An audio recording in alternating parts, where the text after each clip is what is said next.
les niveaux et enseignements mobilisent des outils et des ressources numériques qui participent à la construction des compétences numériques. Le développement des compétences numériques s'inscrit dans un processus sur le long terme.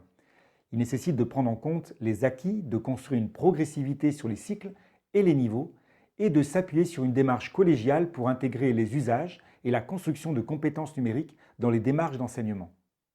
Les différentes instances, conseil des maîtres, conseil de cycle, conseil école-collège, conseil pédagogique, commission numérique, sont mobilisées afin de concevoir un parcours de formation intégré au projet d'école ou au projet d'établissement. Les équipes des délégations régionales académiques pour le numérique éducatif, DRAN, et des délégations académiques pour le numérique éducatif, les DAN, ainsi que les personnes ressources pour le numérique, peuvent être mobilisées pour l'accompagnement des professeurs. Une attention particulière est accordée aux actions mises en œuvre au cycle 3, et en particulier dans le cadre de la liaison école-collège. À partir du cycle 4, il est possible de s'appuyer sur les outils PIX-ORGA pour développer une démarche de travail par compétences et un parcours d'apprentissage. À partir de la 5e, les élèves peuvent s'inscrire sur la plateforme PIX où ils disposent ainsi d'un suivi régulier de leurs acquis. Ils s'entraînent individuellement ou selon des campagnes définies.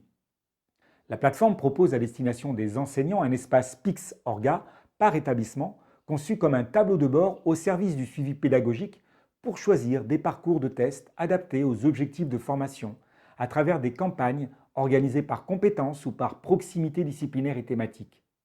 PIX-ORGA permet d'identifier et d'évaluer les compétences numériques des élèves avec un suivi en temps réel de leur participation, le nombre d'élèves participants, le taux d'avancement, le nombre de parcours terminés, d'analyser les résultats en les visualisant à l'aide d'un tableau de bord, le taux de réussite et d'échec sur chaque question, sur chaque compétence, à l'échelle individuelle ou collective, et d'identifier les besoins prioritaires de formation, individuels et collectifs.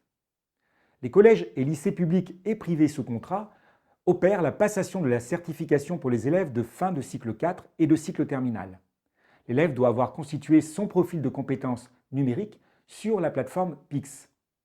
Soit l'élève sait déjà créer un compte personnel, soit il le crée automatiquement lors de sa première connexion à une campagne PIX-ORGA. Le test de certification est généré de façon spécifique à chaque candidat. Il a pour but de vérifier la sincérité du profil de compétences PIX que le candidat a obtenu au préalable en passant les tests de positionnement librement sur son compte PIX.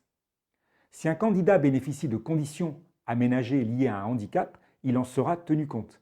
Plus particulièrement pour cette certification de compétences numériques, le candidat dont le handicap nécessite un dispositif matériel et logiciel spécifique pourra en bénéficier. Les établissements scolaires sont tenus d'organiser la certification conformément à la circulaire d'application et au cahier des charges des centres de certification PIX relevant de l'enseignement scolaire.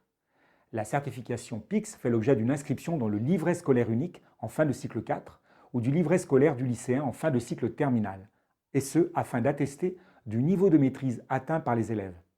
Elle n'a pas d'incidence sur l'obtention du diplôme national du brevet ni du baccalauréat.